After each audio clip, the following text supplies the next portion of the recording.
The trouble just has a way of finding me. I'm Wolverine. It only took 4 years of waiting, but Insomniac finally followed up on their original Wolverine teaser with a proper gameplay trailer during Sony's State of Play event. Finally, we get to hear Liam McIntyre's Logan and see the beloved X-Man in action, and oh boy, is there ever some action in this new footage. Now, while we wait one final year until the game finally drops on the PS5, let's break down the big Marvel Easter eggs and cameos in this trailer, because from major villains like Omega Red and Mystique to a new take on one of Wolverine's most iconic costumes, there's a ton that truly stood out.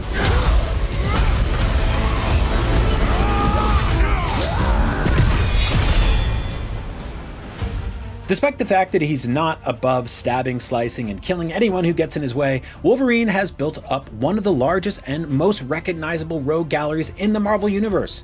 It takes a special kind of villain to square off with someone as dangerous as James Logan Howlett and return for another round. And if there's any takeaway from the new trailer, it's that we're gonna see several of those villains over the course of the game. One shot shows Wolverine battling Omega Red, a Russian mutant with energy-draining tentacles. Omega Red is particularly dangerous not just because of his enhanced strength and durability, but because he can emit death spores that can kill ordinary humans at the drop of a hat. His tentacles are forged from carbonadium, essentially an adamantium knockoff that's nearly as good as the real deal. However, that same carbonadium also poisons his body, forcing Omega Red to drain the life force of others like a vampire. Wolverine and Omega Red's rivalry goes back to Logan's pre-X-Men days when he was a member of the strike force known as Team X. Both men are examples of the ongoing quest to create better and stronger super soldiers, and there's no love lost between them. We also see the shape-shifting Mystique in the trailer. Now, Mystique is not only an expert martial artist, she can impersonate just about anybody. She can't fool Logan's enhanced senses, though. Now, it remains to be seen how antagonistic a role Mystique is playing in the game. While frequently an enemy of the X-Men, Mystique isn't a villain so much as extremely self-serving. She'll do whatever she has to protect herself and her family. She and Wolverine have frequently been at odds over the years because Raven, like Logan, is functionally immortal. They've been butting heads since the early 20th century. We imagine the game will dig deeper into that long, sordid, shared history between them. Now, late in the trailer, we also get a glimpse of a Sentinel activating itself and rising up to battle Wolverine. The Sentinels are enormous robots expressly designed for one purpose: hunting and killing mutants. One Sentinel can easily take on several X-Men at a time, and they rarely hunt alone. Even Wolverine's adamantium claws are hard-pressed to make scrap metal out of Sentinels. We also wouldn't be at all surprised to see the game deliver an extended battle between Wolverine and a Sentinel akin to the one in 2009's X-Men Origins Wolverine game. The entire reason Logan is in Canada may even involve infiltrating a Sentinel factory. It's also possible we'll see smaller Sentinel variants, so Wolverine has more enemies to slash outside of the boss battles. Finally, the trailer shows several scenes of Wolverine chopping up cybernetic soldiers. We'd guess these are meant to be Reavers, cybernetically enhanced mercenaries who have frequently targeted Logan in the comics. Just as Insomniac Spider-Man Games features multiple factions of enemies like the Inner Demons and Kraven's mercenaries, we imagine the Reavers are one faction Wolverine will repeatedly battle over the course of the game. They surely won't be the only enemy faction in the game, though. Other options include Weapon X soldiers, hand ninjas, and Hydra agents. We also highly doubt Omega Red and Mystique are the only major villains in the game. Can Insomniac make a Wolverine game without including Sabretooth? What about Silver Samurai and Lady Deathstrike? Logan has a lot of enemies, and we're hoping to get the chance to stab them all when the game finally releases in fall 2026. If Insomniac Spider-Man games are any indication, fans can probably expect a wide array of costumes in Wolverine, many taken directly from the X-Men comics and movies of years past. But also like Spider-Man, there's sure to be a main costume. You know, the default look that Logan will be sporting throughout much of the game. Thanks to the new trailer, we finally know what that costume will be. Wolverine's primary costume looks to be very heavily inspired by the John Cassaday designed suit that debuted back in 2004's Astonishing X-Men. It's an updated take on the classic blue and yellow costume from the 70s and 90s X books, and it's not at all surprising to see Insomniac go that route. The astonishing costume became Wolverine's default look for a full 10 years, well, until he was temporarily killed off in 2014's Death of Wolverine. It's a beloved costume for a reason, as it combines the best of Wolverine's classic look with more modern sensibilities, and where Insomniac embellished its Spider-Man design with some extra white elements to make the character their own, they seem pretty content to stick closer to the source material in this case. Now, it's worth pointing out that this is also the costume Marvel Studios relied on when it came time to finally put Hugh Jackman in the yellow and blue spandex. We see a lot of similarities between Insomniac's Wolverine and the one from Deadpool and Wolverine. In both cases, this isn't form-fitting spandex, but a slightly more tactical and rugged take on the astonishing suit. The big difference is that Insomniac is going that extra mile in terms of comic book accuracy.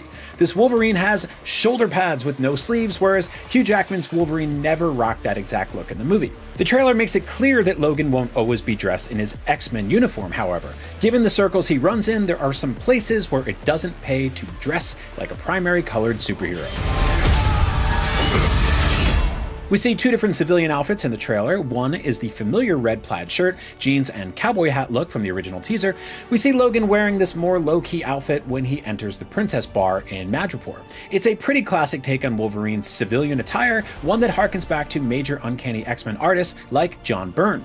The other outfit sees Logan donning a brown bomber jacket. This appears to be a nod to the X-Men animated series, and in that show, if we didn't see Logan in his standard yellow costume, he was probably rocking the brown jacket. But again, we suspect there will be no shortage of alternate costume options in the game, including unlockable suits, pre-order bonuses, and DLC costumes. If anyone in the Marvel Universe has a closet deep enough to rival that of Peter Parker, it's Wolverine.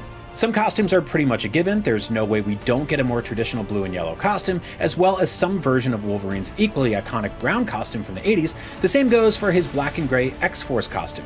We'll definitely get a Weapon X Wolverine, complete with VR helmet and black Speedo. Wolverine's blue and red costume from the Age of Apocalypse crossover seems like another safe bet. And of course, there are all the obligatory suits from Fox movies like the original X-Men trilogy, Days of Future Past, and Logan. But even that barely scratches the surface of what's out there. Could we see Logan's patch disguise, given that some of the game takes place in Madripoor? What about his House of X costume, his black leather new X-Men costume, his Team X costume? The game really has the opportunity to dig deep and mine Wolverine's extensive back catalog for all it's worth. Be sure to let us know in the comments which costume you most want to see in the game. Wolverine is nothing if not a globe-trotting hero, with his solo adventures frequently taking him away from Xavier's school for gifted youngsters and to international locations like Canada, Japan, and Madripoor. It appears that all three countries will be featured in the game, and we have to assume Logan's travels won't end there. If we don't get a section of the game allowing Wolverine to wreak havoc on dinosaurs in the Savage Land, we'll be disappointed. The trailer shows us several scenes set in Madripoor, a seedy island nation that's basically Marvel's version of Singapore. Now, Madripoor also made its MCU debut in 2021's The Falcon and the Winter Soldier, though sadly Wolverine was nowhere to be found there.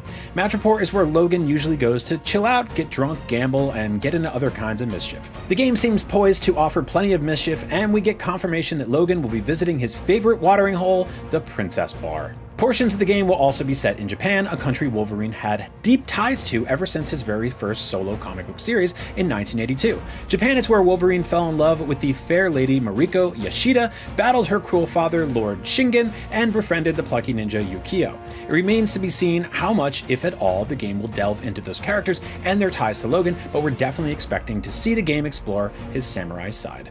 Several scenes in the trailer are also clearly taking place in the Canadian wilderness. No big surprise there, Wolverine was born in Canada after all, and he always seems to get drawn back north for one reason or another.